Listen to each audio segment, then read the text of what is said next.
The freezing cold water swirled around my ankles and quickly raised to my knees. We knew we couldn't go backwards. We had to go forwards and find higher ground. It was the mid-90s. I had hair. I was also 25 years younger and 40 kilos lighter. And for about 2.5 years, I've been spelunking, or sometimes known as speleology, or sometimes known as caving, or sometimes known, or mainly known as potholing. Not potholing, potholing. Well, there's a bit of that as well. But, so it was the mid-90s, and I'd met a chap in work who got me into caving, into potholing, and he was a fantastic man. He was a family man, and he had a child who was very unwell, and we went caving for about 2 years, and at the 2-year point, his child passed away, and he decided to give up caving and to look at other hobbies, and his name was Paul, and he introduced me to another Paul, we'll call Paul number 2 for the sake of this story, and he introduced me to Paul number 2 and said, look, this is a really good guy, you can carry on going caving with Paul, and we did for about 6 months. And it was an August day, it was a beautiful day. I'm from a place in the UK called Liverpool, and we go up to a place called Yorkshire. Anyone in from Yorkshire? Yorkshire bred. Yorkshire's a beautiful place, lots of moors and lots of limestone caves. So we travel up from Liverpool, take a couple of hours.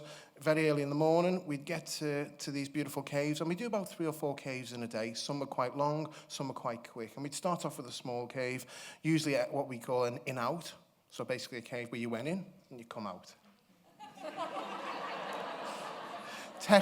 Technical term. There was caves that you went in and come out the other side. I'm not too sure the name for that. We'll call it an out-out. I don't know.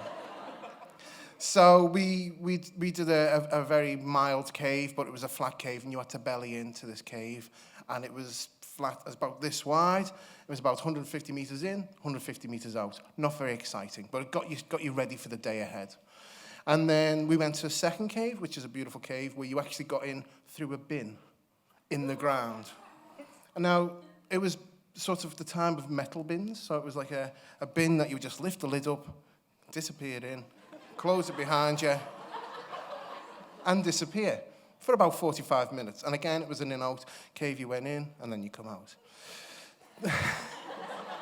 Then we went to one of my favourite caves, and this is where the story really begins. So me and Paul number 2, and it'd been a funny day. We sort of, it was Paul had been quite abrasive on the drive up, and it was a beautiful sunny day, and he was just a little bit more miserable than normal, I suppose.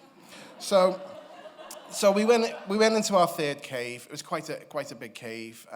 You could actually walk into it. You didn't have to abseil into it or nothing like that. So we walked into it. It was quite wide, and it narrowed, and it was probably about an hour and a half cave, so sort of 2-hour cave. It'd take an hour to get in, and it opened up to a beautiful cavern with lots of minerals and lots of shiny things, and, you know, it wasn't like a grotto. It was just like, it was quite dull, really, but anyway. I'm trying to sell it. So we've got a dry suit on. So anyone who knows about a dry suit, it's quite a tight-fitting suit, and it keeps you dry, and it keeps you warm. We've got our harnesses, we've got ropes, we got lots of ropes. We didn't really need them for that cave, but anyway. And also the most important thing, in our hat, in our helmet with our light on, in our helmet we always carry the Mars bar, and the Mars bar was our sort of halfway snack. Okay. So anyway, we goes into this cave. We've been to the cavern at the nice opening at the end. There was a couple of sumps we had to go through, nothing too difficult. And as we're coming out, we hear a noise a noise that I'd never heard before. Paul number 2 had probably heard it, but, that's just Paul number 2. But a noise like a giant toilet flushing. So suddenly this giant toilet flushing noise happens, and suddenly there's a rush of water, and the freezing cold water starts to swirl around our ankles, swirl around our knees, and start to get higher very, very quickly. There's also bits of wood and bits of trees and things floating by. So we knew we were at quite a high point anyway, so we weren't, because it was at our ankles, we weren't going to get back out of the cave. Remember, this is an in-out. So we're not going out the other way. So we thought we have to get to high ground. And there's a point in the middle of the cave where it's quite high. So we climbed up, and we're on traumatically, a rock this size. About the size of this stage, about this high.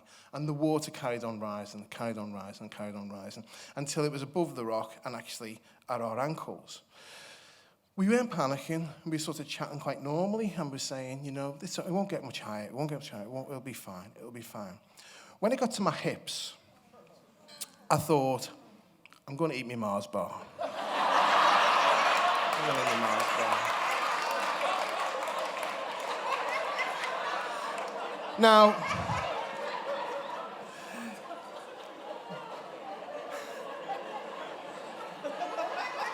this is a true story, by the way. So I says to Paul number 2, I'm going to eat my Mars bar. And he says, you can't eat your Mars bar. And I says, why? He says, because it's not halfway through the day.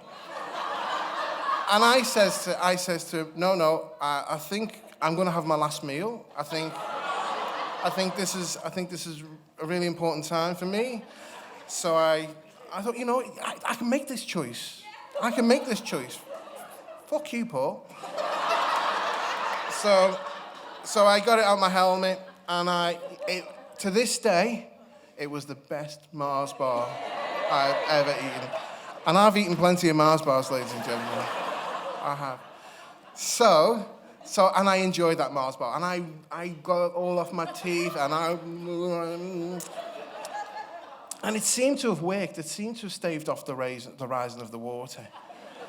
But then it continued. Then it sort of started again. It starts to rise. And I was thinking, who's the fool now for not eating their Mars bar?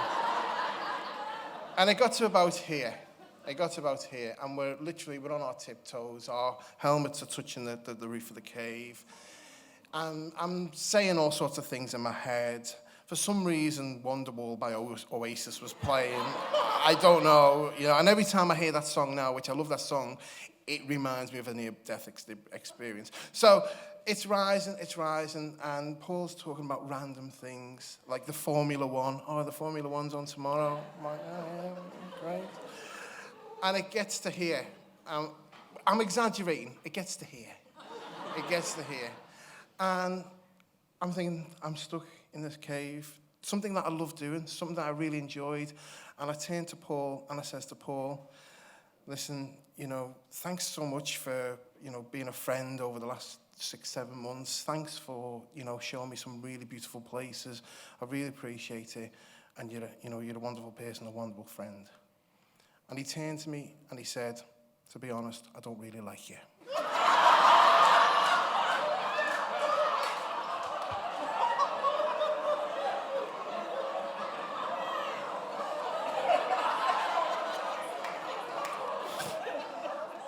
This is a true story. The first thing I thought was, I'm not going to say, but the first thing I thought was, you fucking swat. I'm not going to say it. First thing I thought was, why? Why? What have I done? Second thing I thought is, don't look back in anger. The whole album was just playing through my head. Then I thought of a character from the TV kids show, Timmy Mallet. I don't know if any UK people in it. He used to whack people with a big hammer. I just wanted to whack him with a big hammer. I don't know why. And then lots of other thoughts. I thought, what I wanted that moment in time was him to say, John, I love you. John, you're fantastic. It's going to be okay. It's going to be fine. Life's going to be fantastic. We'll see the Formula One tomorrow. But he didn't. And the reality check at that moment in time was, Not everybody thinks the same way as you. Not everybody is as honest as you. And sometimes people need a situation to be honest and tell you the truth. So we sort of tiptoed and floated there for about another 45 minutes. I switched my light off because we started to worry about batteries. And we thought, we didn't say nothing. There was no more conversation after this point. Not one word was spoken. There was a few times I was like,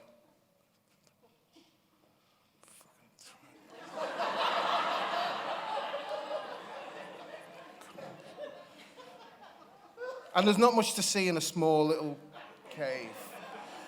So, as fast as that water rose, it was like a gurgling and a ripping noise and a noise that I've never heard again before, and I've never heard it again. And this water started to drop down.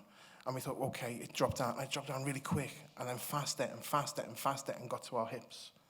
And then it stopped. And I was thinking, maybe I should have saved that Mars bar at that point. Because he got his Mars bar out, and he started eating it. And I was like, do I ask him for some? No. And then it took about an hour and a half to get down to halfway to below the rock. Now, it took us about 55 minutes to get to that point. I reckon we got out of that cave in about 9 minutes. So much so that there was a few sumps that we actually went underwater. We knew it was probably 2-3 meters wide, and we went under and we swam through and we got out. And coming out of that cave was like an absolute dream. It was fantastic. We come out into the beautiful August sun. What had happened was there'd been a massive sun shower, and literally the ground had been so dry that it sucked up all the water and filled up that cave.